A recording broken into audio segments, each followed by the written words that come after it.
Jazakallah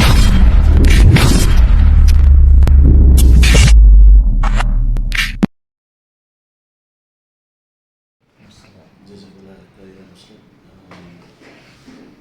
Bismillahirrahmanirrahim. Alhamdulillahirabbil alamin. Wassalatu wassalamu nabiyina Muhammadin wa ala alihi washabihi ajmain. Assalamualaikum warahmatullahi wabarakatuh. So hindi po ako ustada. Pero katulad niyo rin nag-aral, naghanap ng kaalaman upang madagdagan yung iman natin. Kasi ang paghahanap ng kaalaman ay siyang susi para magtagumpay tayo sa mundong ibabaw at sa kabilang buhay.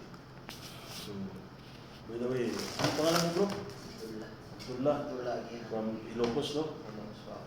Ikaw bro?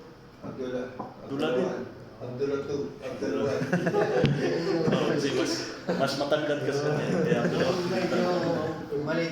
Saan ka sa atin bro? Saan ka sa atin? Bulacan. Kalapit lang kayo nito. Kasi after ng Bulacan, mas kanila eh. Ikaw brother? Salih. Salih.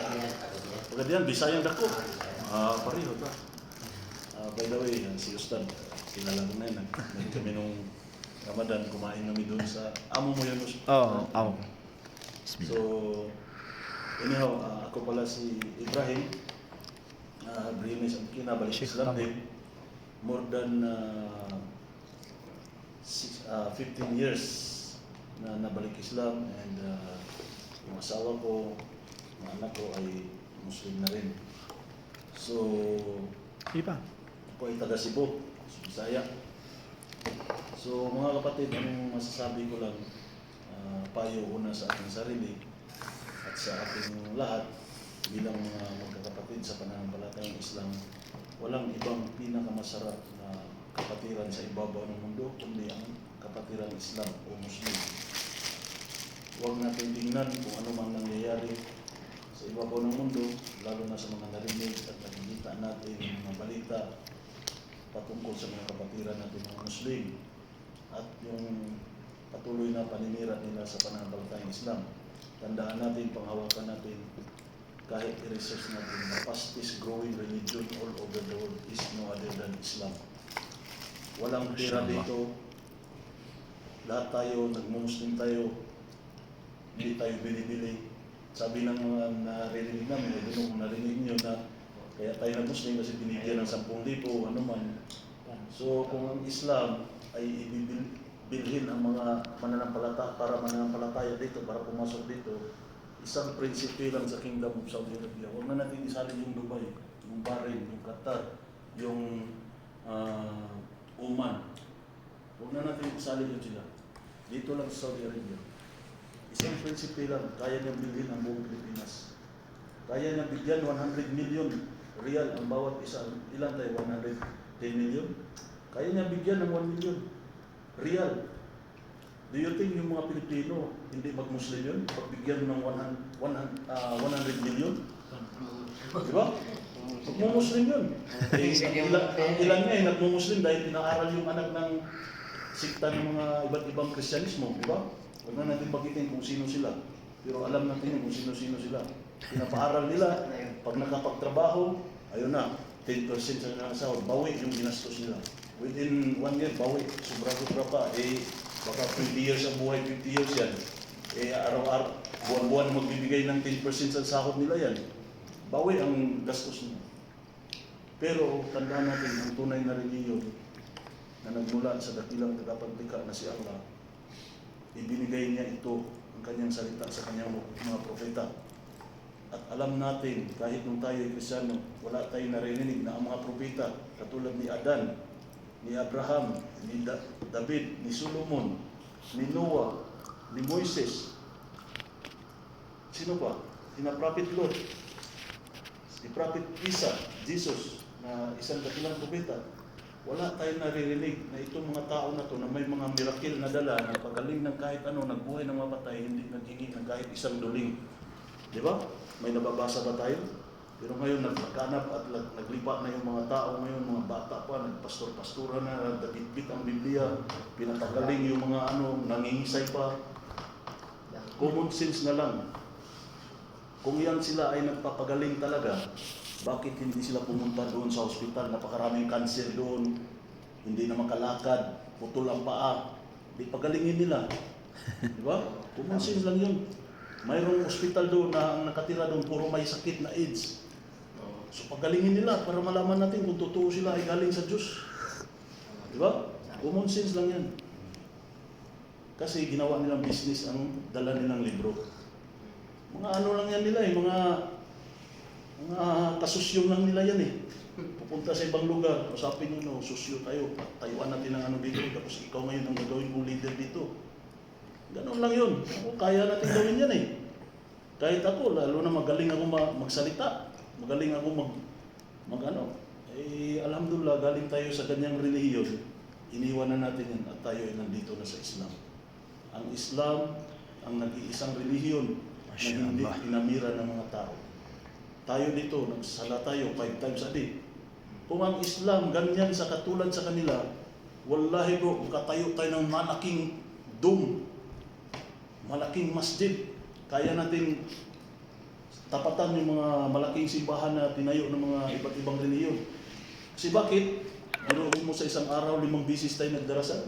Samantalang sila, 1 bisis lang sa isang linggo. Di ba? Palagay lang natin. Mas marami tayo sa Iglesia ni Cristo, born again, El Shaddai. Mas marami tayo mga Muslim. Tayo mga Muslim ay nasa 25 million. Or mas marami pa. Sila, ilan na sila? 10 million. Yung 25 million niya, piso lang kada sala. 5 piso isang araw. Di mayroon na tayong magkano? 75 million na din. Kaya na natin magpatayo ng napakalaking aranita doon. Diba? Madami tayo. Pero hindi ganun ang tunay na pananampalataya. Dahil ang Diyos na tagapaglikha na si Allah, ibinigay niya ang kanyang salita doon sa kanyang propeta ng libre at binahagi ito ng kanyang mga propeta ng libre. Walang hining na kahit anong kapag. At yan ang tanda ng tunay na reliyon. At ang Islam lamang ang nagpili ito na purely walang pera na involved.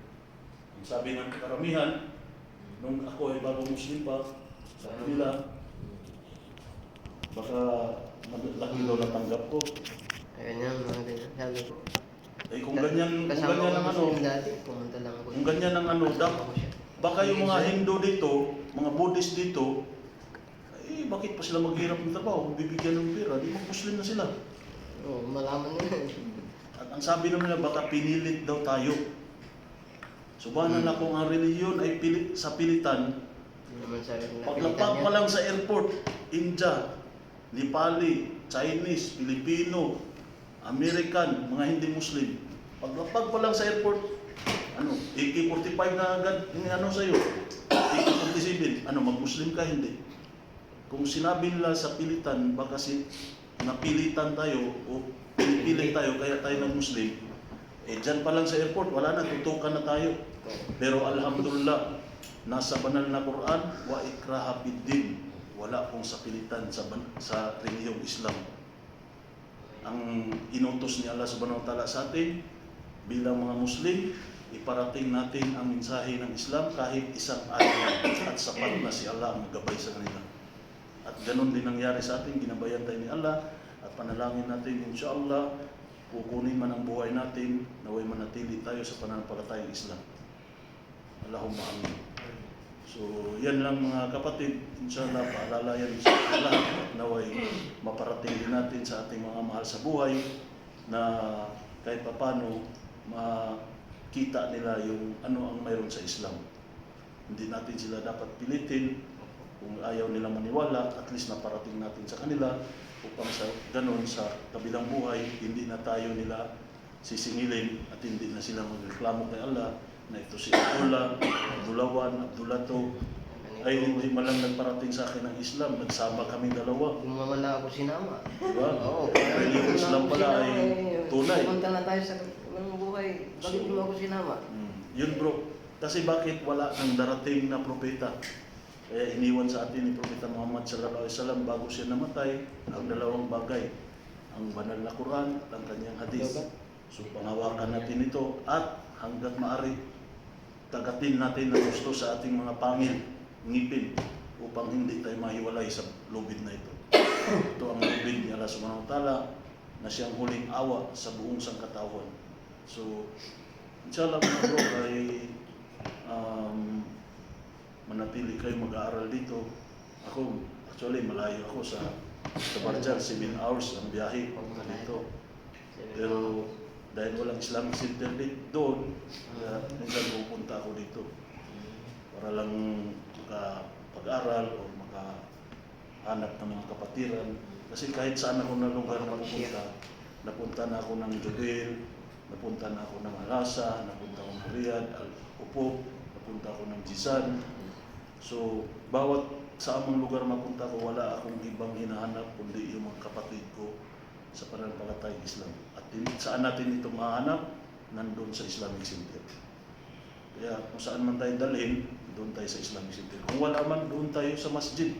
Mag-itikaf tayo, mag-ano tayo doon, magduha tayo na mabigyan tayo ng mga kapatid natin. Although lahat naman yan, mga ibang lahi, mga kapatid natin. Pero mas masarap kapag nakita natin at namimit natin yung kapwa natin mga Pilipino.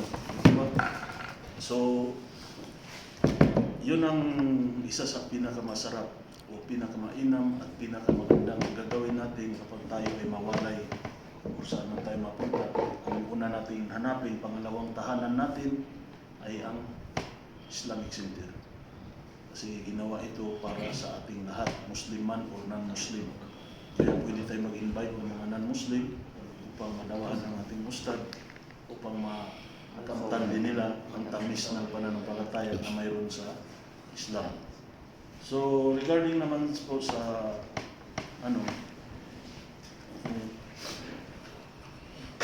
regarding naman po sa